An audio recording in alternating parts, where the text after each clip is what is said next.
gracias, señor presidente. Señorías, agradezco a esta comisión su invitación a comparecer para comentar aspectos relativos a la campaña de vacunación contra la COVID-19 en España. En primer lugar, me presentaré.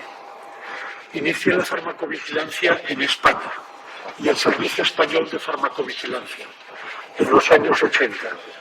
Fui director del Centro Coordinador del Sistema Español de Farmacovigilancia y miembro de la Comisión Nacional de Farmacovigilancia hasta la creación de la Agencia Española del Medicamento en 1999.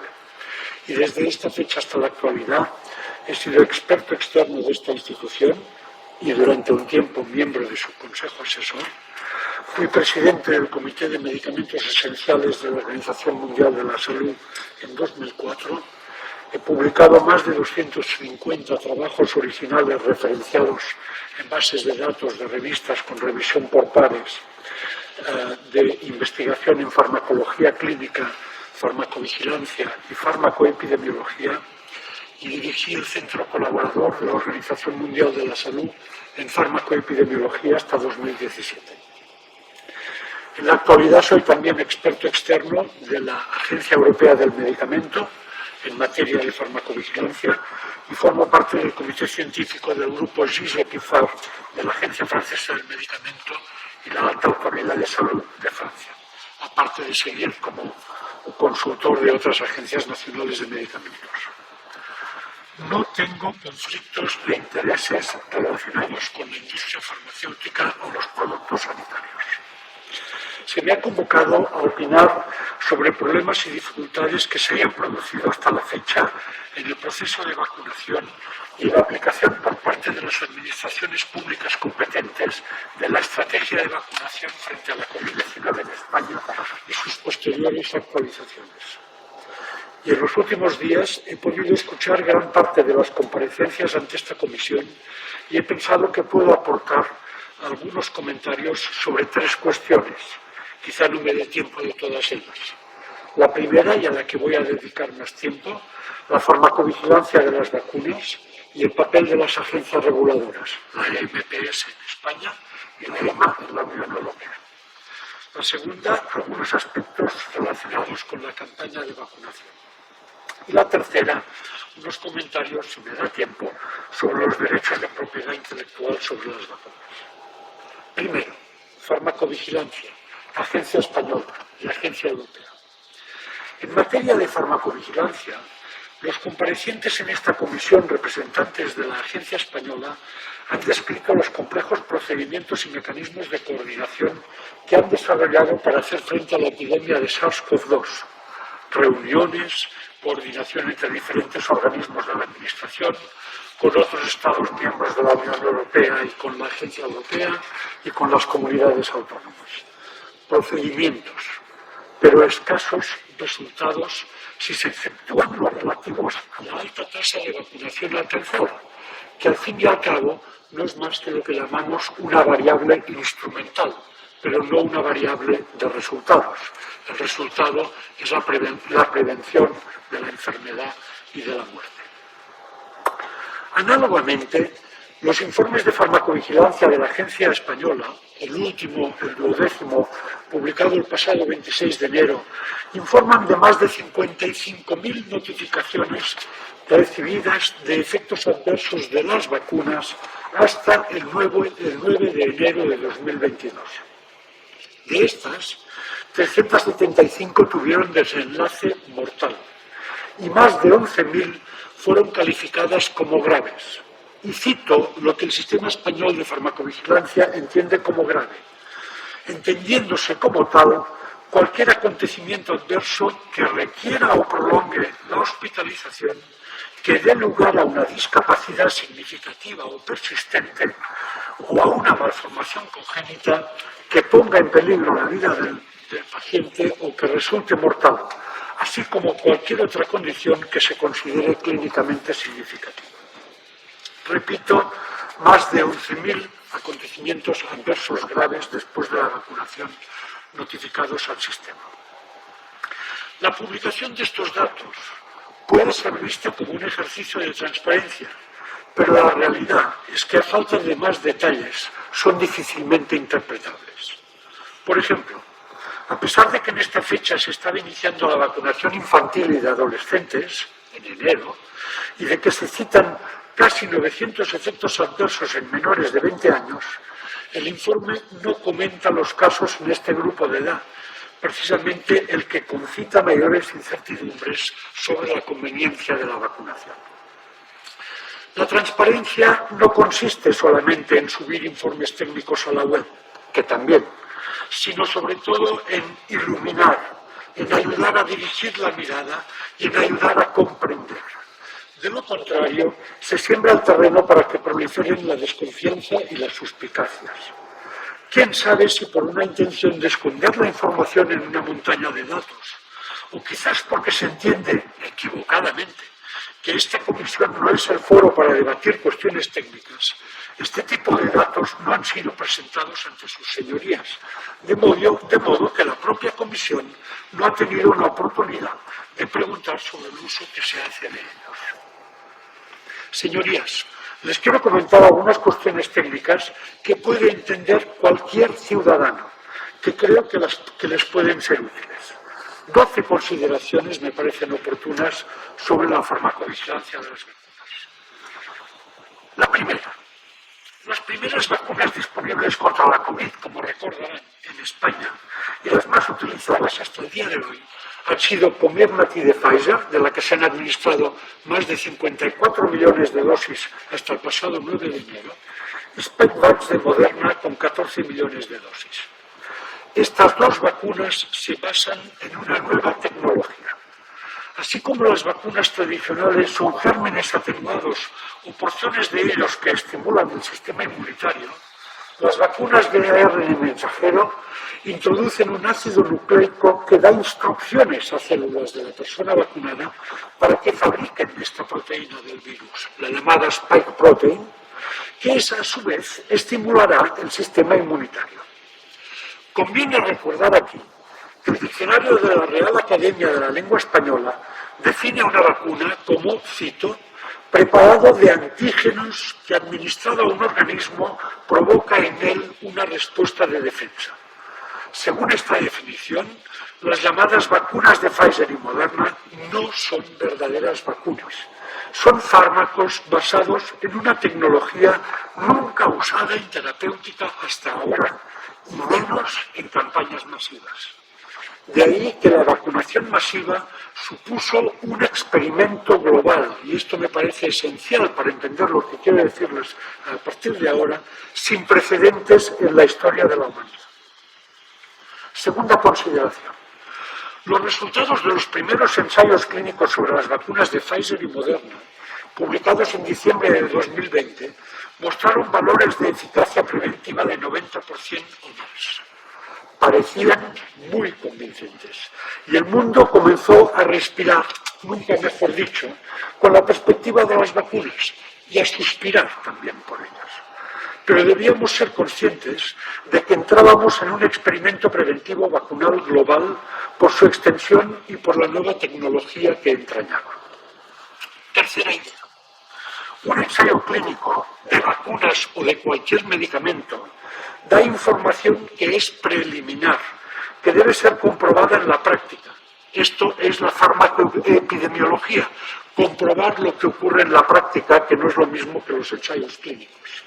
Por ejemplo, en el ensayo clínico sobre la vacuna de Pfizer-BNT, con más de 43.000 participantes, solo 5 de estos 43.000 eran mayores de 85 años y solo un 4% mayores de 74 años. Un ensayo clínico hecho en poblaciones que no eran las más vulnerables a la enfermedad. Sin embargo, como todos sabemos, la vacunación en España comenzó en los mayores de 80 años y la primera persona vacunada que ha sido recordada en esta comisión tenía 96 años cuando recibió la primera dosis. Una persona no representada en los ensayos clínicos sobre las vacunas. Cuarta consideración. Los ensayos clínicos de medicamentos y vacunas son diseñados, realizados e interpretados por la compañía promotora. El control de calidad de los datos recogidos también cuenta corre a cuenta del promotor. Y el control de la gestión de datos por las administraciones públicas se basa en inspecciones, que son solamente muy ocasionales. Recientemente el British Medical Journal describió irregularidades en el ensayo de Pfizer conocidas como el Pfizer Gate. El fraude es habitual, a menudo y sobre todo en la catalogación y archivo de los acontecimientos adversos. Les contaré ahora un ejemplo que estoy autorizado a contarles. El equipo RX-INSC, como es RISC en inglés, riesgo con una X de prescripción médica, se autodescribe como un grupo de expertos médicos de alto nivel de reputación internacional en la detección precoz de efectos adversos de medicamentos y en la mitigación de sus riesgos, farmacovigilancia y atención de pacientes. Fue constituido en 2012 y dirigido por el profesor David Healy de la Universidad McMaster de Canadá. En colaboración con X-Risk, decía, hemos entrevistado y revisado hasta ahora la historia clínica de 3 participantes en ensayos clínicos, uno en el de Pfizer adultos, otro en el de Pfizer pediatría y uno en el de adultos de AstraZeneca, que han padecido de efectos adversos graves incapacitantes y que han sido literalmente desaparecidos, y uso la palabra que me recordó porque una de estas víctimas es argentina, de los informes de estos ensayos. Puedo decir que no es cierto que no se registraran acontecimientos adversos graves en los ensayos clínicos, que no se registraran. Ocurrieron, pero no fueron registrados, que es diferente. Comenzamos a tener constancia de que algunos problemas fueron escondidos debajo de la alfombra. Estos casos serán públicos dentro de unas semanas en la web de RISC, con nombres y apellidos de los pacientes y de los médicos que han revisado la historia, no con datos anónimos, para aumentar la credibilidad de los casos. Quinta consideración. En las publicaciones de los ensayos clínicos, entre ellos los de las vacunas de RNA, se ofrecen solo datos muy generales y de forma agrupada. Además del fraude, también es habitual la presentación tendenciosa de los resultados. Por ejemplo, tendenciosidad que consiste en expresar la eficacia en términos relativos y no absolutos. En el ensayo de Pfizer, por ejemplo, se registraron 162 casos de COVID-19 en el grupo placebo, comparado con 8 en el grupo vacunado, lo que supone una diferencia en términos relativos del 95%. 8 es un 5% de 160. No obstante, la realidad fue que la incidencia de PCR positiva para COVID, ni tan solo enfermedad clínica, solo PCR positiva, había sido de menos de 1% en el grupo placebo, comparado con 0,04% en el grupo vacunado, una diferencia de menos de 0,9% en términos absolutos, menos de un 1%. O tendenciosidad también consistente en ocultar determinados resultados en el artículo publicado. Por ejemplo, en los ensayos clínicos con la vacuna de Pfizer y de Moderna, en el de Pfizer, se registraron 14 muertos en el grupo placebo y 15 en el grupo vacunado. No me he equivocado, una muerte más en el grupo vacunado que en el grupo placebo. En el ensayo de Moderna se registró el mismo número de muertes, 14 en cada grupo. No, señorías, los ensayos clínicos no han demostrado que las vacunas salven vidas. Quizás se habrá visto en otros estudios una tendencia a disminuir las hospitalizaciones, pero no hay lo que se llama una evidencia en términos oficiales de esta medicina mercantil que vivimos de que las vacunas salven vidas.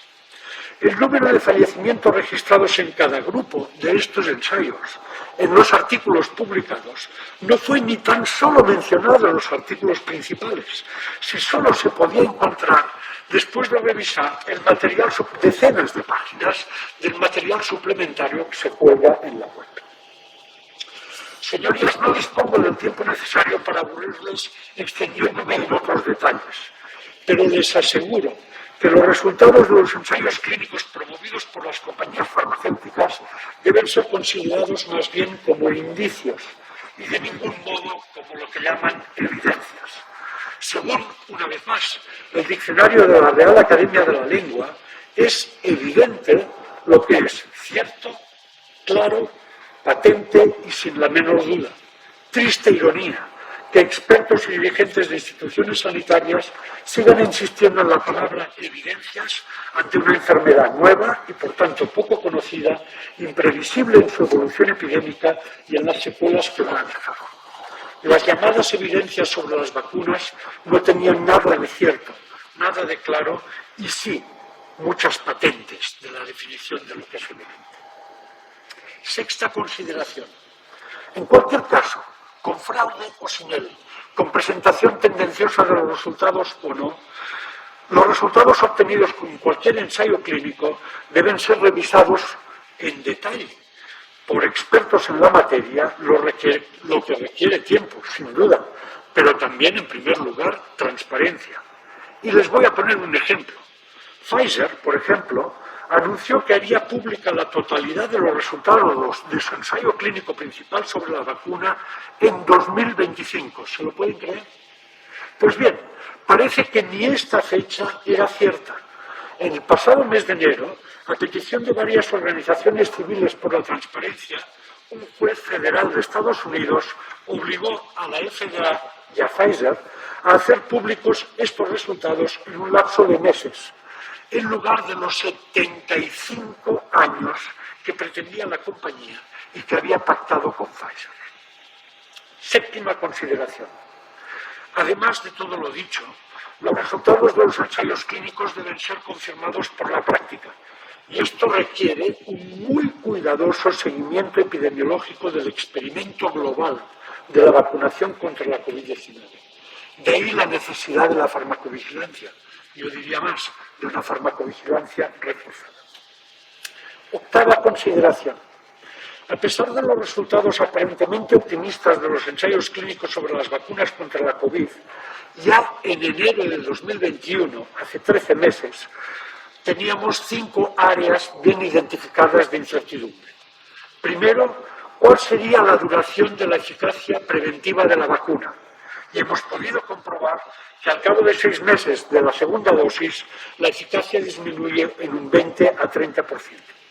Pero es curioso, en lugar de tomar nota de este hecho como una insuficiencia de las vacunas, los fabricantes acogieron esta noticia con subidas de su cotización en bolsa. Claro, si un producto es ineficaz o parcialmente eficaz, habrá que ir repitiendo dosis, si es posible, durante toda la vida. Esto es el sueño de cualquier vendedor de medicamentos para el colesterol, la osteoporosis o de vendedor de pesoteros. La realidad es que necesitamos mejores vacunas en términos de eficacia protectora, como ha dicho el secretario general de la OMS. La segunda duda se refería al efecto preventivo de las vacunas sobre las nuevas variantes del virus. La eficacia de las vacunas frente a la cepa delta fue inferior a su eficacia frente a la cepa alfa, y la experiencia reciente ha mostrado que las vacunas no han funcionado frente a la cepa Omicron. Y añade, a pesar de los llamamientos a la población a vacunarse cuando llegó la cepa Omicron. Por ejemplo, los datos oficiales reproducidos por el profesor Luis Carlos Silva, relativos a Cataluña, muestran que entre el 23 de diciembre pasado y el 12 de enero pasado, en plena onda Omicron, se registraron 37.000 diagnósticos de COVID por PCR en personas vacunadas y 30.000, algo menos, en personas no vacunadas. Esto no quiere decir que los vacunados tuvieran más enfermedad por Omicron. Lo que quiere decir, o lo que se puede interpretar sin duda, es que la vacuna no protegía contra la enfermedad producida por la cepa Omicron. La tercera duda o incertidumbre que existía con las vacunas se refería a si evitarían la transmisión o contagio. Y está claro que las vacunas no evitan la transmisión de la enfermedad, aunque algunos comparecientes lo han dicho con la boca pequeña, no la evitan. De modo que el pasaporte o certificado COVID carecía de base científica y además puede haber contribuido a aumentar el número de casos, puesto que daba una falsa sensación de seguridad a quienes lo obtenían. La cuarta duda se refiere a los efectos adversos. Ustedes recordarán que cuando salió la vacuna de AstraZeneca Se habló rápidamente de una señal de farmacovigilancia de un riesgo de trombosis graves, sobre todo en mujeres jóvenes. La señal apareció a finales de enero. El Comité de Seguridad de la Agencia Europea, tan halagado en esta comisión, no se reunió hasta principios de marzo y convocó una rueda de prensa el 31 de marzo. Total, para decir que no disponían ni siquiera de cifras de vacunación en los Estados miembros por franjas de edad y sexo. Y por tanto no podían calcular la incidencia si las mujeres tenían más riesgo, las jóvenes más que las mayores, etc. Además, la EMA, sabiendo que esto es incorrecto, insistía en la baja incidencia, sin distinguir la incidencia real de los acontecimientos de la realmente notificada. Les pongo un ejemplo. Por ejemplo, en relación con las trombosis, entre el 1 de enero y el 19 de abril de 2021, en Cataluña se notificaron 53 casos de trombosis. Es mucho. Existía mucha publicidad sobre el problema y esto favorece que se notifiquen estos casos. Pero las bases de datos sanitarias de los centros de salud de Cataluña contenían 540 casos, más de 10 veces más, que naturalmente en su mayoría no habían sido notificados. O también el problema de la miocarditis y la pericarditis. Se nos dijo primero por la EMA que la incidencia podía ser de un caso por millón, de entre 1 y 10 casos. Después se rebajó la estimación a un caso por 100.000. Después salió un estudio israelí que hablaba de un caso por 10.000 en los adultos jóvenes. Ustedes habrán visto, o me han oído hablar, de jugadores de fútbol famosos e incluso de espectadores de espectáculos deportivos que colapsan en mitad del partido. Son personas vacunadas que tienen problemas cardíacos posiblemente atribuibles a la vacunación. Y de eso no se habla. La última incertidumbre que teníamos cuando aparecieron las vacunas ha sido ampliamente debatida en esta comisión, se refiere al acceso a las vacunas a escala global. Quisiera hacer algunas reflexiones más sobre la farmacovigilancia de las vacunas. Además de lo que les he contado, el seguimiento de la seguridad de las vacunas ha puesto de manifiesto las deficiencias de la farmacovigilancia en la Unión Europea. La Agencia Europea, como les he contado, ha reaccionado tarde y de manera paquidérmica e insuficiente ante las señales de efectos indeseados que han ido surgiendo. Y sus vacilaciones no han ayudado a las autoridades de los Estados miembros a orientar la campaña de vacunación según los resultados obtenidos. De hecho, cada país adoptaba una medida diferente en cuanto a su política de vacunación. Han prevalecido los procedimientos y la burocracia por encima de la ciencia, el sentido común y la atención a las incertidumbres inherentes al experimento global emprendido. Décima consideración. No se trata solamente de un incidente o de la ineptitud de algún funcionario. La Agencia Europea de Medicamentos está financiada en más de un 80% con las tasas aportadas por las compañías farmacéuticas. Está concebida legalmente para autorizar la comercialización de medicamentos y vacunas, pero no para interactuar con los sistemas sanitarios de los Estados miembros. Undécima consideración. La pandemia ha hecho evidente que la legislación europea sobre farmacovigilancia, basada en la notificación voluntaria y en planes de gestión de riesgos desarrollados por las propias compañías fabricantes, está más concebida para proteger a estas últimas que para proteger a los ciudadanos. Y última consideración sobre cuestiones de farmacovigilancia, y luego décima, en este contexto quisiera comentar también el escaso uso que se ha hecho de las bases de datos sanitarias en España para hacer un seguimiento de la vacunación, de sus efectos beneficiosos y de sus posibles efectos indeseados en el contexto de la epidemia.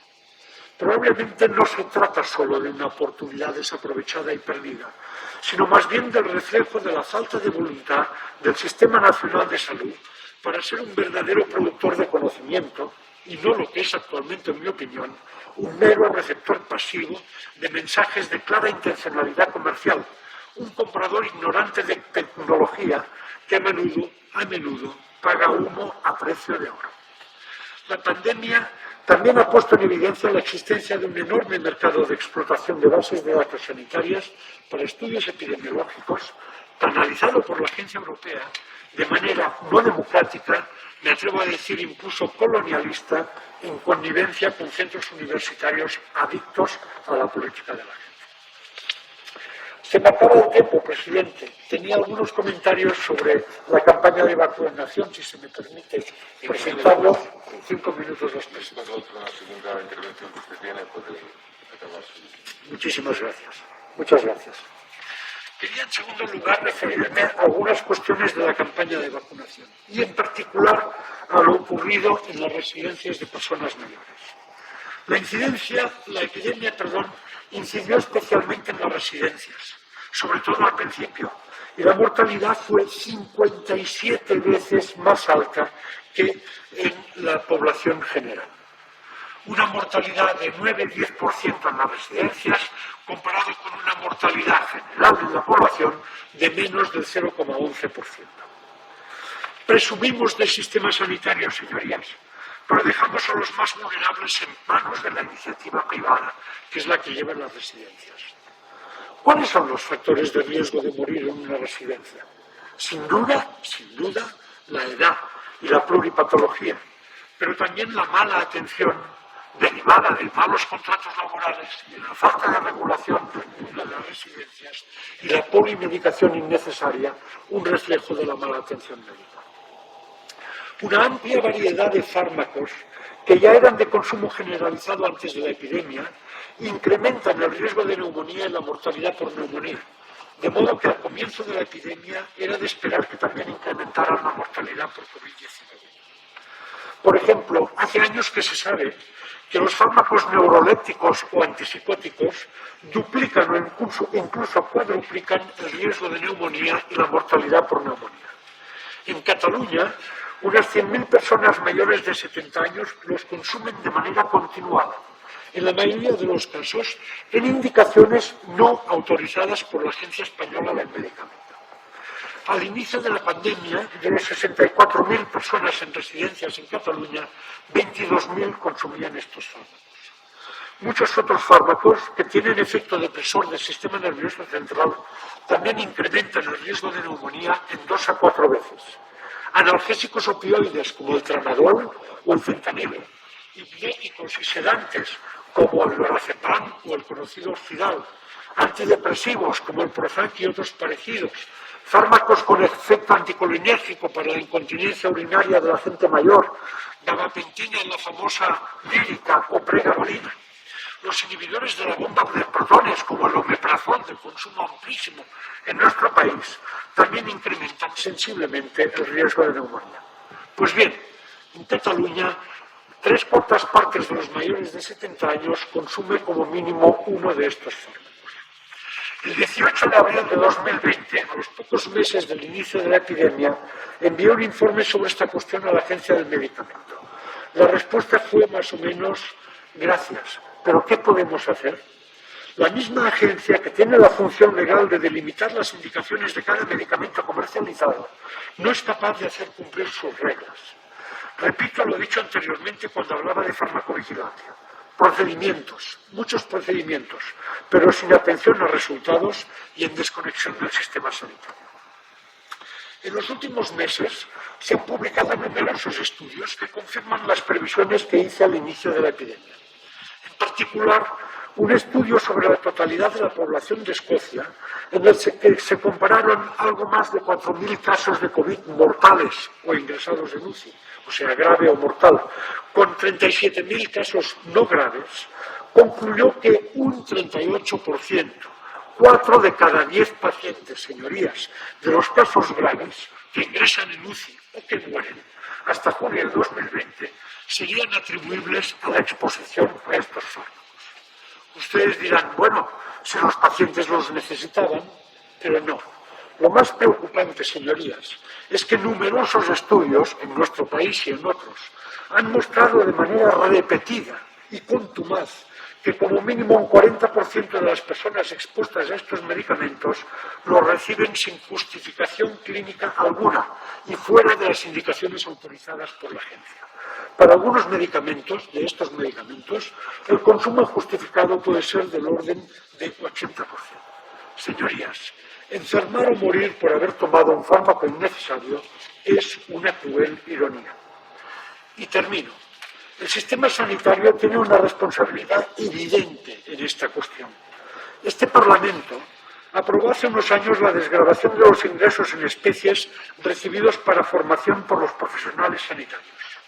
Son ingresos que proceden de la industria farmacéutica, que es el principal suministrador directo e indirecto de la formación continuada en España. Me pregunto, señorías, ¿qué empresa convencional aceptaría como normal que sus trabajadores reciban regalos y dinero del principal proveedor de materias primas?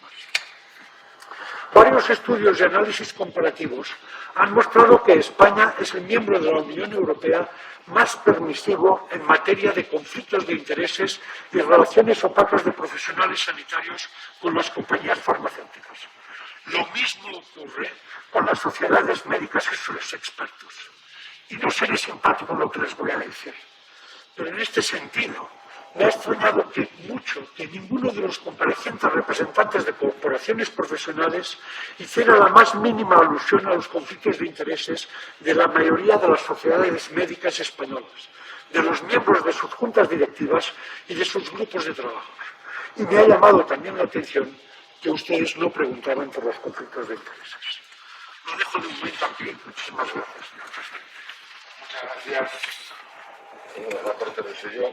Pasamos ahora al turno de exposición por parte de los portavoces que están, empezando, por lo tanto, por la señora Sabanés, del Grupo de Más Madrid, del Partido Más Madrid, para que inicie sus preguntas.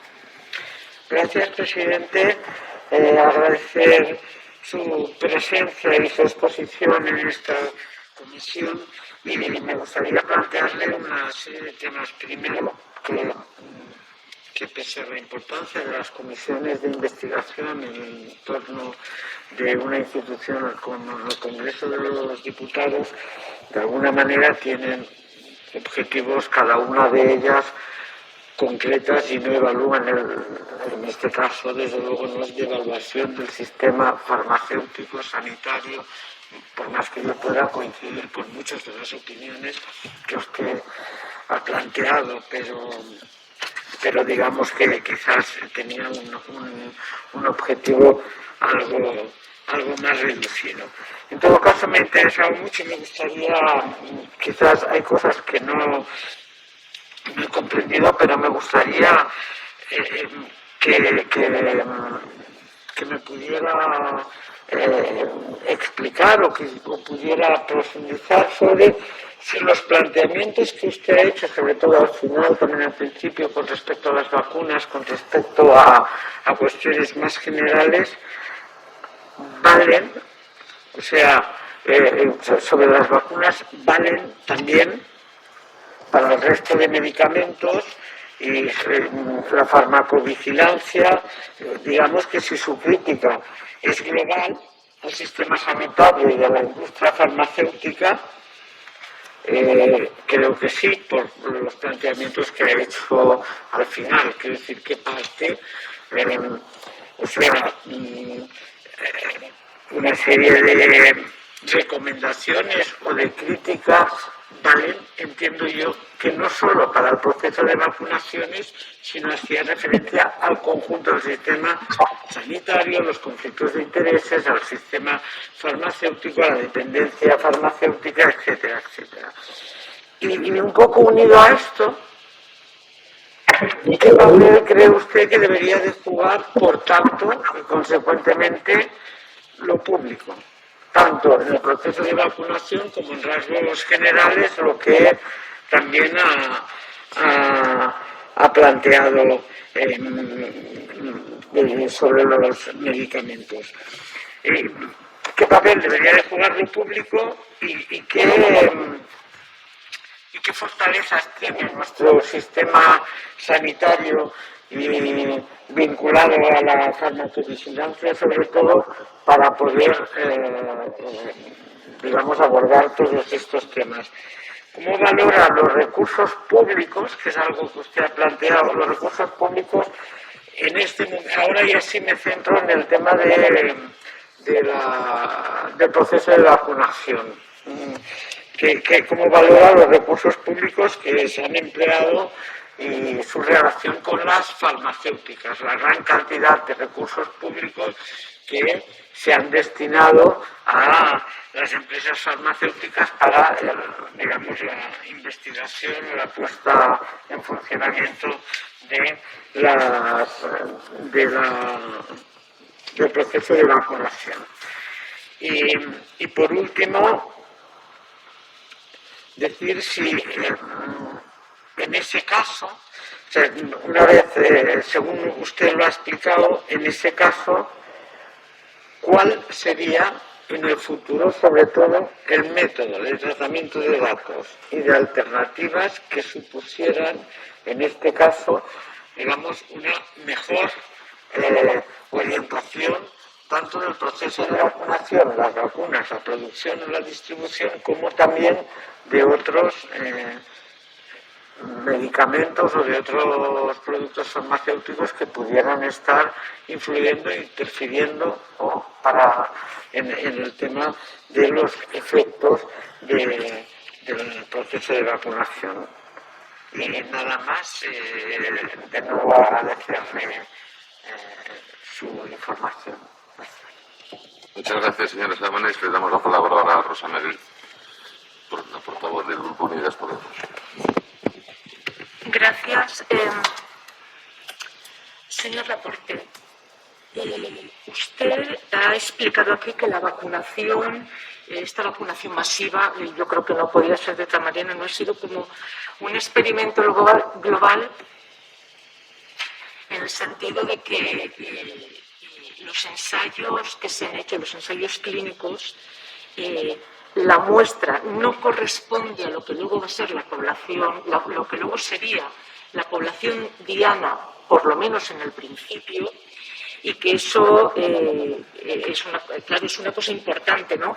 Quizá porque era inevitable que fuera así, pero el que fuera inevitable que fuera así, que la población diana no corresponda con la población del ensayo clínico, exige precisamente o fuerza precisamente que la farmacovigilancia sea muy especial, ¿no? Mucho mejor de lo que sería en otra situación.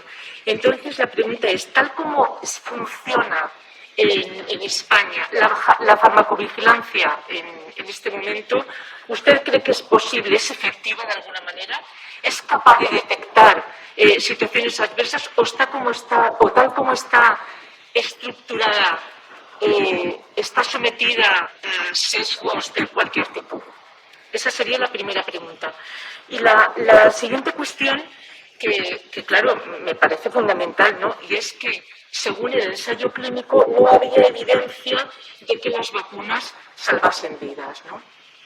Pero por lo que, bueno, creo que lo he entendido así, ese es el resultado del ensayo. Pero luego la práctica es que las vacunas sí que han salvado vidas. Imagino, y si no corríjame, que esto es así precisamente porque el grupo de control, el grupo del ensayo clínico, no correspondía con el grupo Diana.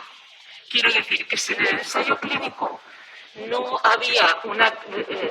era significativo que la vacuna salvase vidas, sí que parece que ha salvado vidas de ancianos. Esa es la cuestión. Realmente, luego en la práctica, sí que ha habido, por lo menos parece evidente, ¿no?, que ha sido efectiva, se han salvado vidas, pese a que el ensayo no dijera eso. Esa es la pregunta. Gracias. Pues gracias, señora Medel. Tiene la palabra por el Grupo Socialista, la señora Ana Prieto. Gracias, presidente. A ver, yo quisiera partir un poco de qué es la definición de un medicamento. Realmente un medicamento es cualquier sustancia o combinación de sustancias que pueden prevenir, diagnosticar, curar, controlar enfermedades, suplir componentes, aliviar los síntomas y, por ejemplo, las vacunas. Desde el Grupo Parlamentario Socialista queremos resaltar la importancia que la estrategia española de vacunación ha tenido contra la COVID en todo el proceso de vacunación, incluso garantizando el derecho de la población a la vacuna en este momento y en los próximos años. Además, es un derecho que está siendo garantizado con equidad. Y aquí quiero destacar la importancia que el liderazgo del Gobierno de España, que el Ministerio de Sanidad y que la Agencia Española del Medicamento, pues en estrecha colaboración con las comunidades autónomas, están teniendo en el desarrollo del proceso de vacunación. Que la estrategia de vacunación parte de la ponencia de vacunas. En la ponencia de vacunas, pues no voy a relatar aquí el conjunto de expertos que están representados y que entre todos pues toman una decisión adecuada precisamente para establecer la estrategia que luego se aprueba en la Comisión de Salud Pública, pasa a ser también refrendada en el Consejo Interterritorial del Sistema Nacional de Salud. A ver, la apuesta por la vacunación es una decisión que se ha demostrado acertada en la lucha contra la pandemia en nuestro país y va restableciendo poco a poco, y lo estamos viendo, pues el normal funcionamiento de nuestra sociedad y de la actividad económica.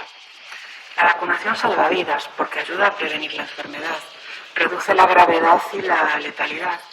Y además disminuye el impacto de la pandemia sobre el sistema asistencial y sobre la economía, protegiendo además especialmente a aquellos grupos con mayor vulnerabilidad. Y lo reflejan los datos. La tasa semanal de hospitalizados, de fallecidos, de ocupación UCI, pues es mayor entre las personas no vacunadas que entre las personas vacunadas en todos los grupos etarios. Por eso es importante continuar inmunizando a la población, incorporando, como se están incorporando, todos estos grupos de vacunación. Y quiero repetir, el principal objetivo de la estrategia de vacunación es proteger a las personas más vulnerables frente al virus. Y además resulta de un modelo de cogobernanza entre el Ministerio de Sanidad, el Gobierno de España y las comunidades autónomas. Y todo esto gracias a la estrategia española de vacunación. Y es verdad que sabemos que las vacunas salvan vidas. Sabemos que las vacunas son seguras, son eficaces y son la garantía de no volver atrás. Quisiera hacerle alguna cuestión como, por ejemplo, de qué opina usted de qué puede mejorarse en los procedimientos de autorización de la EMA.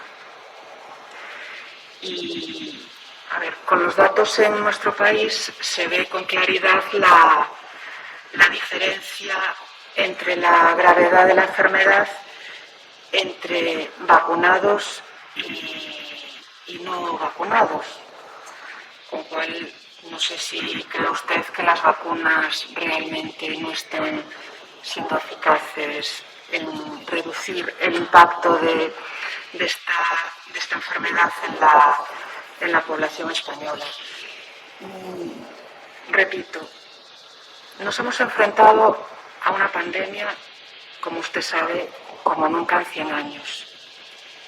El Gobierno de España, desde el minuto cero, ha empezado a trabajar en la lucha contra este virus a través de la estrategia de vacunación, en la que un importante grupo de expertos, es verdad que entre los expertos siempre puede haber discrepancias, pero desde la ponencia de vacunas, la Comisión de Salud Pública, el Consejo Interterritorial del Sistema Nacional de Salud, se adopta una estrategia de vacunación, que se van aumentando las vacunas disponibles para la población española. Y hemos visto claramente la diferencia de datos entre la población no vacunada, de datos de ingresos hospitalarios, de datos de fallecimientos, de datos de ocupación en UCI, de datos de impacto de la enfermedad, pues Los datos están ahí, entre personas vacunadas y no vacunadas. Y es que el fin de la vacunación no es otro que defender a las personas frente al virus. Y en esto es en lo que está el Ministerio de Sanidad, en lo que está el Gobierno de España y en lo que están las comunidades autónomas, en la lucha para proteger a la población española frente al virus. Habla usted de otro tipo de medicamentos, pero creo que habla usted también de las residencias de mayores, pero el objeto de esta comisión precisamente es una comisión de investigación del proceso de vacunación. Tengo aquí los datos. El número de personas con pauta completa, según el último informe de vacunación, es el 90,8% en la población mayor de 12 años. Se han administrado el 95% de las dosis entregadas. Y la cobertura de la población vacunada mayor de 12 años por comunidades autónomas y la menor entre 5 y 11 cada vez es mayor. La dosis de refuerzo es cada vez mayor. Y vemos los datos de impactos de ingresos hospitalarios, de ingresos en UCI, de fallecimientos. Entonces, pues nos surge la pregunta de que con estos datos, pues la diferencia se ve claramente la diferencia entre la gravedad de la enfermedad entre vacunados y no vacunados. Y bueno, de todas las notas que tomé, no sé si se me queda algo en el tintero, pero creo que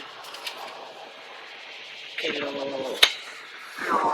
más importante está hecho, y desde luego que es un trabajo conjunto de todo el país, del gobierno, de las comunidades autónomas, de todos los responsables sanitarios del gobierno, de las comunidades autónomas, del Ministerio de Sanidad, y desde luego que está claro que las vacunas salvan vidas. Muchísimas gracias. Gracias, señora Pinto. Tiene ahora la palabra para su segunda intervención de cierre, en este caso, el señor Laporte Rosselló. Muchas gracias, señor presidente. En primer lugar, una consideración general. No soy un antivacunas, ni un antivacunas COVID. Simplemente pretendo poner de manifiesto que estamos ante un experimento que atañe prácticamente, potencialmente, a la totalidad de la ciudadanía, no solo en España, sino en todo el mundo, y que este experimento se realiza con unos productos que son tecnologías nuevas que implican la administración de ácidos nucleicos y que no son, según la definición del diccionario de la Real Academia, propiamente vacunas, son fármacos, porque la definición lo deja muy claro. Empezaré por la señora Ana Prieto, que ha repetido 4 veces que las vacunas salvan vidas, o 5, no sé. Yo he dicho que los ensayos clínicos, que son considerados la principal fuente de pruebas sobre la eficacia de los tratamientos de las vacunas médicas, no muestran que las vacunas reduzcan la mortalidad. Y se lo repito, en el ensayo de Moderna hubo 14 muertos en el grupo placebo y 14 en el grupo vacuna. Y en el ensayo de Pfizer hubo un muerto más en el grupo vacuna, 16 y 15 en el grupo placebo. Esto no demuestra que las vacunas reduzcan la mortalidad. Otra cosa es que con el avance de la epidemia en España se ha visto que las personas vacunadas tienen menos enfermedad grave. Y eso a mí me parece claro. Y no pongo en duda la necesidad, como dice la Organización Mundial de la Salud, de poner por lo menos una dosis a todos los seres humanos que hay en el planeta. Y, si puede ser, 2. Ahora bien, la historia de las terceras y cuartas dosis, como en general, sin especificar qué grupos de enfermos vulnerables necesitan estas dosis, me parece realmente tecnoidolatría ignorante de lo que está ocurriendo. Lo que está ocurriendo es que la eficacia de las vacunas es buena para prevenir la enfermedad grave, en términos relativos, que dada la magnitud de la epidemia en las fases de la onda delta y de la onda delta sirvió para evitar muertes, que desgraciadamente, señora Prieto, no tenemos ningún dato que nos indique que las vacunas han evitado la mortalidad por Omicron. No tenemos. Y debemos reconocer esto. Y de las incertidumbres que teníamos hace un año, no sabíamos cómo actuarían ante las nuevas variantes, pues ahora sabemos que no muy bien y pueden no ir muy bien. De modo que se dice que las vacunas salvan vidas y que esto es lo más importante. Y yo critico que en esta comisión, me permito criticar con todo el respeto, que en esta comisión se tome, sobre todo por parte de su grupo en las intervenciones que le he oído, como variable principal el porcentaje de población vacunada. Esto en sí no es ni bueno ni malo si atendemos a mirar cuáles son los sectores de población vacunados. Es muy importante vacunar con más de una dosis y de dos y quizá de más de dos a las personas con enfermedades que causan inmunodepresión. Pero no está tan claro que sea necesario vacunar a los niños y a los adolescentes, porque probablemente en estos grupos acabemos sabiendo, probablemente digo, pero no está descartado, que las vacunas causan más muertes que no la enfermedad. Y eso deberíamos conocerlo con detalle. Porque, le digo, señora Prieto, los datos del Ministerio de Sanidad relativos a 2020 indican que fallecieron en España de COVID 52 menores de 20 años. De estos, se conocían las enfermedades intercurrentes de los primeros 10. Después, por problemas de confidencialidad y demás, no se dieron más datos específicos. De los primeros 10, todos ellos menos uno tenían enfermedades gravísimas. Habían sido trasplantados, tenían trasplante de médula ósea, tenían leucemias, estaban tratados con quimioterápicos antineoplásicos. Estos niños murieron de COVID o murieron con COVID. Y esta es una cuestión que todavía no sabemos. Y en los foros internacionales, si me permiten que se lo recuerde, no se ha definido todavía qué es un muerto por COVID. Ahora se dice que hay muchos más muertos por COVID Omicron porque la gente ingresa en el hospital infectada por Omicron, pero ingresan con un infarto del miocardio o con una insuficiencia cardíaca descompensada o con otro tipo de enfermedad infecciosa, pero no ingresan por el cuadro clínico causado por la COVID. Por tanto, creo que es necesario huir de las recetas oficiales. Las vacunas salvan vidas, la tasa de vacunación tiene que ser elevada, tenemos que vacunar a los niños. Yo creo que, sobre todo, tenemos que mirar y tenemos que ir mirando críticamente, porque lo primero es no hacer daño. Respondiendo a otras preguntas para ser breve. A la señora Sabanés, bueno, ha hecho varias preguntas. Quería decirle que estoy básicamente de acuerdo con lo que dijo aquí don Fernando Lamata sobre las cuestiones de propiedad intelectual y, por tanto, para no repetir, no voy a entrar en esta cuestión. Sobre el futuro papel de la pública se habla de que, no solo se habla, sino que ya hay iniciativas de que tras la pandemia por COVID hay propuestas de gobiernos y próximas a gobiernos o próximas a partidos gobernantes para hacer informes técnicos de todo tipo para que el sector público y concretamente los estados, los gobiernos, se impliquen en la promoción de investigación sobre los medicamentos a los que no atiende la industria farmacéutica. Porque la industria no quiere eximir de las patentes porque dicen que esto cortaría los beneficios, lo cual es una falsedad que ahora no tengo tiempo de explicar, pero si quieren se la cuento con mayor detalle. Pero, de hecho, los avances que hace la industria son en medicamentos que básicamente no necesitamos. De todos los medicamentos aprobados en los últimos 20 años en Estados Unidos y en la Unión Europea, se calcula que menos de un 2% eran verdaderas innovaciones terapéuticas. Hasta un 10% eran alguna mejora, modesta. Pero el otro 90% no son nada. Son basura que solo añade confusión y precios más altos, porque al ser nuevos medicamentos son protegidos por patente y hay una persona que tiene el monopolio, una empresa, que tiene el monopolio de su venta y distribución. Y Sobre la cuestión de las diferencias entre ensayos clínicos y práctica habitual que me preguntaba la diputada Rosa Medel. Me decía, ¿las vacunas salvan vidas o no salvan vidas? Los ensayos clínicos dicen que no. Los datos epidemiológicos indican que nos salvan de muchas hospitalizaciones, de que esto es dinero y gestión para el sistema de salud, pero nos salvan de mucho sufrimiento humano, y esto hay que reconocerlo, pero, perdón, no nos salvan de la transmisión, no evitan la transmisión. Estar vacunado o no estar vacunado no debería contar para tener un supuesto certificado COVID. Y quiero dejar esto bien claro, porque otros comparecientes lo han dicho, pero con la boca pequeña, más bien lo han reconocido a preguntas de sus señorías. De momento me parece que nada más. Si tienen alguna pregunta, estoy a su disposición para darles detalles sobre lo que les he dicho aquí y también para darles una versión escrita de mi intervención. Muchas gracias. Pues la versión escrita, si nos la dejan, nosotros la hacemos llegar a todos los grupos, nos la pueden remitir por correo electrónico, si ya la tenéis, entonces se la hacemos ahora mismo. Y con esto queda cerrada esta intervención, esta comparecencia.